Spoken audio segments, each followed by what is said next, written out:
Ramdam na ramdam pa rin hanggang sa Amerika ang MHL fever dahil naging matagumpay ang My Husband's Lover US Concert Tour.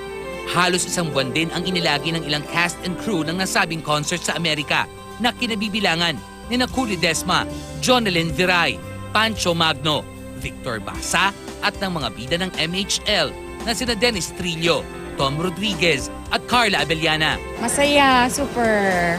Thank you. Madaming Pinoy talaga na nag-abang sa amin doon.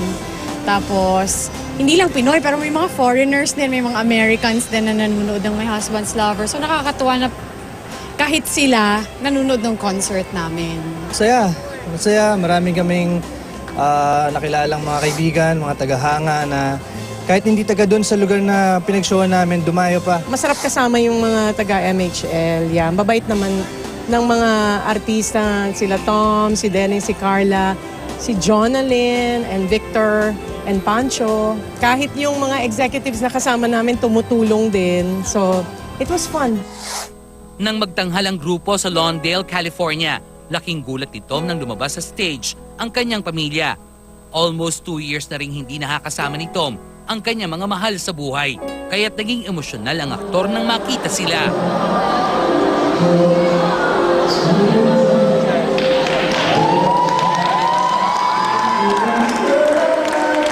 Iyak ako ha.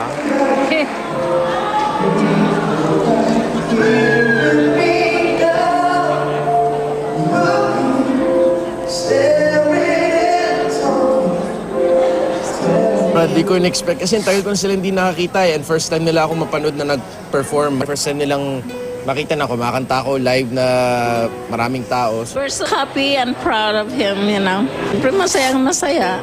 Masayang-masaya. Talagang masayang-masaya. 2 years that we haven't been able to see him, and it was just wonderful to meet him tonight and get up on stage with him and just hug him and love him. He's definitely handled himself better than I expected on stage, and proud of what he's accomplished. You know, it's been 2 years I haven't seen him, and just really it's great to see him out there and doing what he's doing now. Sobrang saya niya, sobrang proud. Grabe, hindi ko maipinta rin yung yung fulfillment din na hindi lang makita ko sila after such a long time pero yung makita nila kung ano yung ginagawa ko dito sa Pilipinas.